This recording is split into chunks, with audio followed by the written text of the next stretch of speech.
guys. Charan!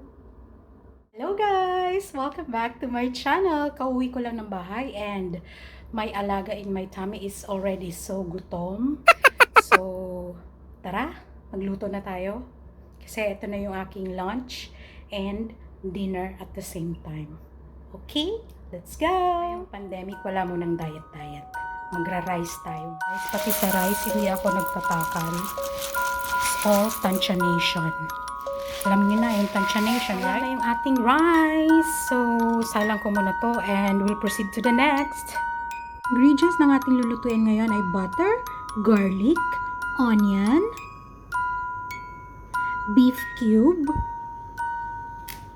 mushroom, cream in can, dato puti soy sauce, Mamacita's oyster sauce, salt and pepper, and ang ating half-cooked beef tapa. So, in a pan na pinaglutuan ko ng tapa, inilagay ko na yung ating butter. Kayo na bahala kung ilang butter ang gusto niyo. And isinunod ko na yung onion and garlic. Sabay na sila kasi baka magtampo yung isa. Nilagay ko na din ang half beef cube and isinabay ko na din yung ating cooked tapa. Sunod agad ang mushroom. And nag-add ako ng konting tubig just to cook the mushroom and also cook thoroughly the beef. So, ilagay na din natin yung ating cream. And nag-add din ako ng konting soy sauce. Oyster sauce for color and flavor. And halu-haluin lang everything. Ito na naman, nagsisimmer na siya. Looks malapot na. And inilagay ko na din yung ating red chili. Hello guys! So, siya nga pala yung tapa kahapon. Creamy beef mushroom na ngayon. Charet! At syempre, hindi mawawala ang top-plating ni sis. Kailangan magpa-andar sa mga pictures. Kaya go lang dyan, sis. Hindi ko ang pinasiram kan pagkaatado. Amo mansana, kakaanan mansana riyan. Ay, lagi na kahiloy na logo. Dali-dalian mo na, tabos na akong nagalo. Hi guys! So, tapos na ako magluto. As you can see, nakaipon pa ako. So, in less than an hour, nakaluto na tayo. Sakto lang din yung pagkaluto ng rice dun sa pagkaluto ng ating ulam. Look guys. Tara! Oh my God! Wow! So, ni-level up ko lang yung ginawa kong tapa. Ginawan natin siya ng paraan na maging creamy beef and mushroom. Ganun. Tapos, nilagyan ko lang ng konting sili kasi alam mo naman, Bicolana ang lola niyo.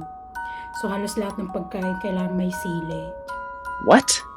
Okay, thank you Lord for this food. So, kain na guys. Cheers!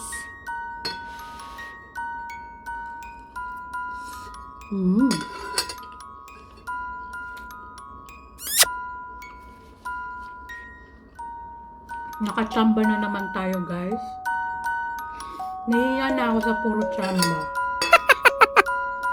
By the way, doon sa video, hindi ko na napakita yung pag-add ko ng pepper, konting sugar. Hindi na ako nag-add ng salt kasi okay na yung timpla niya for me. Nag-add na lang ako ng sugar para mabalance everything. And yun. Ito na siya. Sarap. Sarap naman ang diet ko. Huh?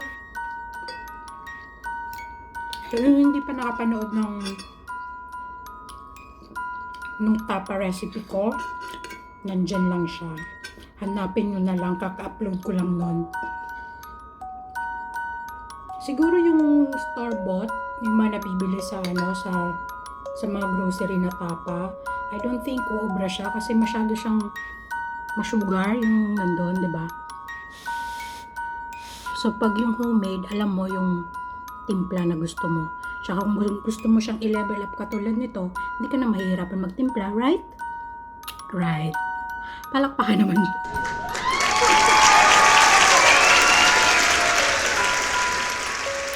Bale, ito na yung aking lunch and dinner for the day. Para tipid. Huh? Grabe, panalo siya.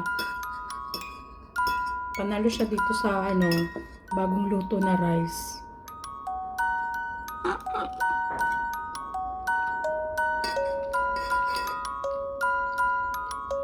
Sarap.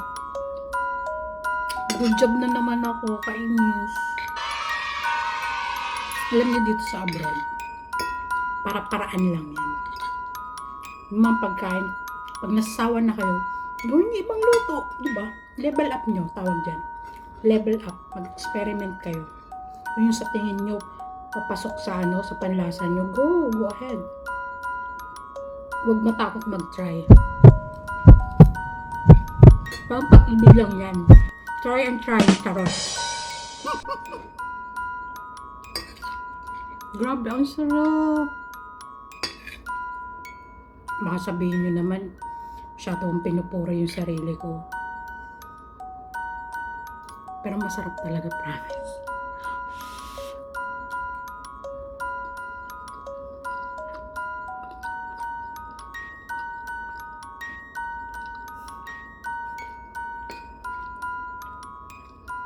Sakto. Kita nyo ba? Maubos ko na yung 1 cup of rice. Ang lambot pa naman nung nung beef. Di ba yung sa Tapa ko, ang lambot din. Perfect.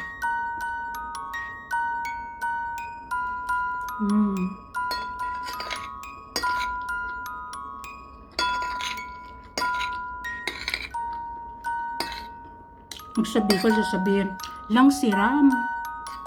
Sa Bisaya, kalami. Ganun.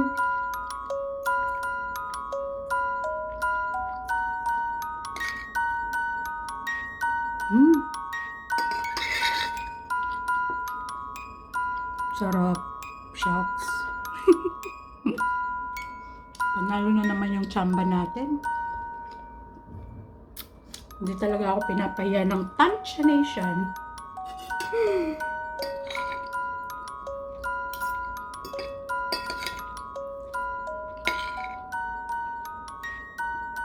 Pati yung rice, tinatansya ko lang din. Hindi na ako nagsusukat-sukat ko ilang cups. Ganon din naman yun.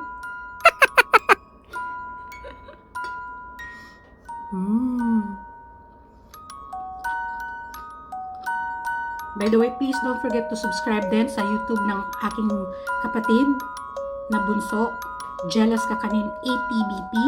Isang word lang yon, Jealous Kakanin ATBP.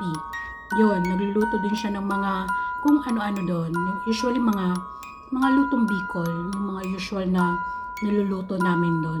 Mga daily ulam ganun. So, for sure, yung mga beginner may makukuha din kayo doon.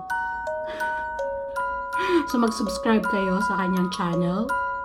Utang na loob daw. Charot.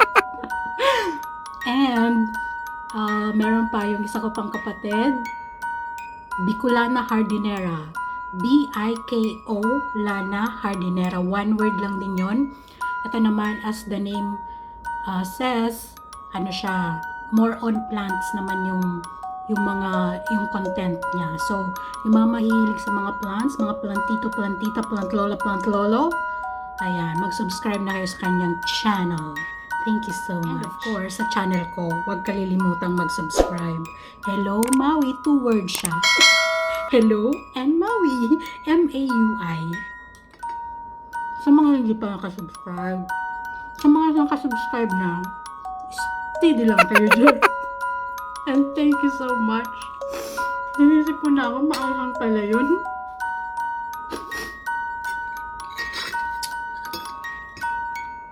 Grabe guys, panalo, winner. Panalo na winner pa, the best. So, Kung gusto niyo i-try to, hindi ako nagbibiro, i-try nyo na din. Napakasimple ko, konti lang yung ingredients. So, yung Tapa recipe, hanapin nyo na lang sa channel ko or ipopost ko dito sa description or sa comment section. Kaya, maraming salamat sa panonood ng video ko ngayon. Yung mga hindi pa nakasubscribe, alam nyo na ang gagawin. Yung mga hindi nagla-like, mag-like naman kayo kasi wala namang mawawala kung magla-like kayo sa videos, right? And don't forget to be amazing. Uubusin ko lang itong food ko ngayon and I'll see you on my next video. Bye-bye!